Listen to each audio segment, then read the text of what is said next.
రాయదుర్గం పట్టణంలో Musa క్లినిక్లో RMP doctor అందించిన వైద్యం వికటించి 3 ఏళ్ల చిన్నారి మృతి చెందడం అత్యంత బాధాకర విషయమని పేర్కొన్నారు. నెల రోజుల క్రితం రాయదుర్గం పట్టణంలోనే బళ్ళారి రోడ్డులో చెన్నవీర వైద్యం వికటించి ఓ యువకుడు మృతి చెందిన విషయం తెలిసిందే. చెన్నవీర అందించిన వైద్యంతోనే తమ కుమారుడు మృతి చెందాడని తల్లి బోరున విలపించింది. జిల్లా అధికారులు మాత్రం తూతూ మంత్రంగా యువకుడు చనిపోయిన 3 రోజుల తర్వాత జిల్లా వైద్యాధికారి విచారణ చేసి యువకుడు మద్యం సేవించడంతోనే మృతి చెందాడని చెప్పడం దుర్మార్గమన్నారు. ఎటువంటి విద్యార్హత లేకుండా క్లినిక్లు నిర్వహిస్తున్న ఆర్ఎంపీ డాక్టర్లపై చర్యలు తీసుకోవడం మర్చిపోయి వారు అందిస్తున్న తాయిలాలకు తలగొడం ఏంటో అర్థం కావడం లేదని పేర్కొన్నారు. జిల్లా వైద్యాధికారి తీరుపై ఆయన అసహనం వ్యక్తం చేశారు. గుమ్మగట్ట మండలం గలగల గ్రామానికి చెందిన 3 ఏళ్ల చిన్నారి బాలిక చనిపోతే కనీసం సమాచారం చెప్పాలని ఫోన్ చేస్తే కూడా జిల్లా వైద్యాధికారి ఫోన్ లిఫ్ట్ చేయలేకపోవడం దేనికి సంకేతమో చెప్పాలన్నారు. వైద్యాధికారుల నిర్లక్ష్యం వల్లనే చిన్నారి మృతి చెందిందని పేర్కొన్నారు. ఈ చిన్నారి మృతికి ఏమి సాకులు వెతికి మూసివేస్తారో వేచి చూడాలన్నారు. ఈరోజు ముఖ్యంగా మీడియా సమావేశం జరపడానికి ముఖ్య కారణం ఏంటంటే, గతంలో ఒక 20 రోజులు నెల రోజుల క్రితం ఆర్ఎంపీ డాక్టర్ చెన్నవీర వల్ల ఒక వ్యక్తి మృతి చెందడం రాయదుర్గం నియోజకవర్గంలో ప్రతి ఒక్కరికి తెలిసిన విషయమే. ఇప్పుడు అదే బళ్ళారి రోడ్లో మూసా క్లినిక్ లో ఒక చిన్నారి, ఒక 3-4 ఏళ్ల ఉన్న చిన్నారి వైద్యము వికటించి మరి ఆ పాప కూడా చనిపోవడం అనేది జరిగింది. ఇప్పుడు ఆ రోజు డిఎంహెచ్ఓ గారు సరైన నిర్ణయం తీసుకొని ఆర్ఎంపీల పైన రాయదుర్గం నియోజకవర్గంలో ఉన్న ప్రతి క్లినిక్ ని మీరు ఎంక్వైరీ చేసి వాళ్ళు ఏమి వైద్యం చేస్తున్నారు, ఏం కథ అనేది మీరు ఆ రోజు సరిగ్గా చూసి ఉంటే ఈరోజు ఈ చిన్నారి ప్రాణం పోయేది కాదని చెప్పేసి నేను తెలియజేస్తున్నా. కేవలం అధికారుల నిర్లక్ష్యం వల్లే అక్కడ ఆర్ఎంపీలు చేసే వైద్యం వల్ల అమాయకులైన పేదల ప్రాణాలు కోల్పోతున్నారు. ఈ ఆర్ఎంపీ డాక్టర్ల దగ్గరికి ఎందుకు అక్కడికి వస్తున్నారబ్బా అంటే, సరైన వైద్యం అనేది రాయదుర్గంలో లేదు.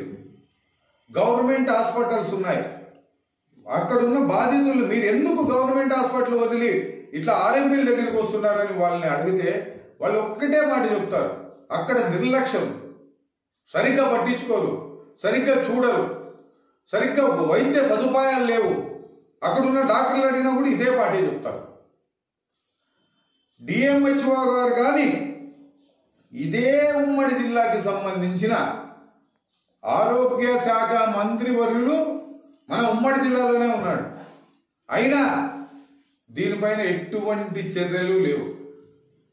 మేము ఆ రోజు కూడా ఒక అబ్బాయి వైద్యం వికటించి చనిపోతే ఆ రోజు కూడా మంత్రివర్య ఒకసారి చూడండి రాయదుర్గం వైపు అని చెప్పేసి ఆ రోజు కూడా మేము చెప్పడం జరిగింది. ఈ రోజు మరి ఒక చిన్నారి చనిపోవడం అనేది జరిగింది. దీన్ని కూడా ఆ కేసులో ఆల్రెడీ దాన్ని పక్కదావ పట్టించేశారు. ఈ విషయం అందరికీ తెలిసిన విషయమే. కాకపోతే ఆ రోజు అక్కడున్న బాధిత కుటుంబాన్ని మీరు అంతో ఇంతో డబ్బిచ్చి వాళ్ళని లొంగ తీసుకొని కేసు మాఫీ దిశగా మీ ప్రయత్నాలు అయితే సాగించారు. కాకపోతే బహుజన్ సమాజ్ పార్టీ మిమ్మల్ని వదిలిపెట్టదు అని చెప్పేసి తెలియజేస్తున్నా. అదే అబ్బాయి చనిపోవడం పైన, అదే చెన్నవీరు పైన మేము కోర్టులో కేసు ఫైల్ చేయడం జరిగింది బహుజన్ సమాజ్ పార్టీ తరఫున. ఇక్కడ కూడా మీరు ఆల్రెడీ చర్చలు జరుగుతా ఉన్నాయి, చర్చలు జరిగినాయి.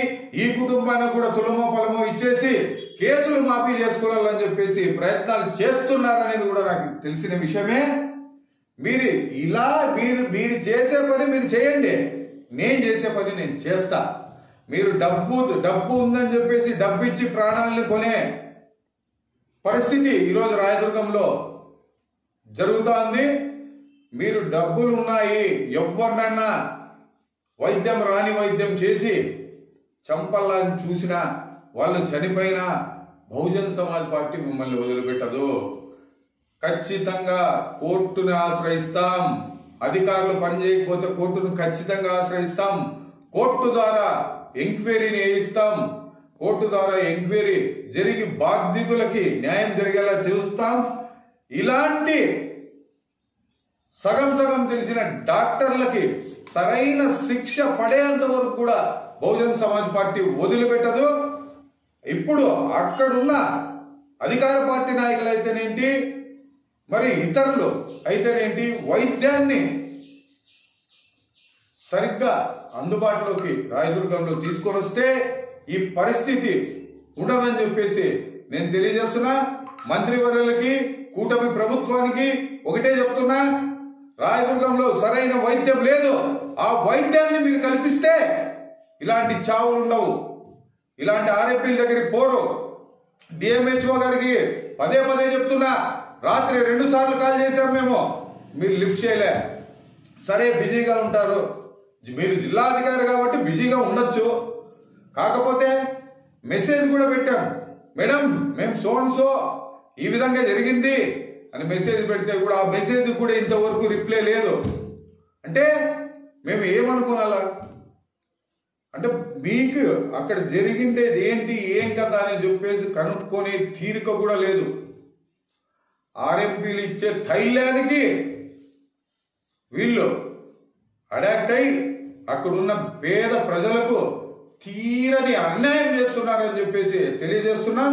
మీరు ఇదే విధంగా చేస్తే ఖచ్చితంగా డిఎంహెచ్ఓ ఆఫీస్ ముందు భారీ స్థాయిలో ధర్నా చేపడతామని చెప్పేసి తెలియజేస్తూ జై భీమ్, జై భారత్.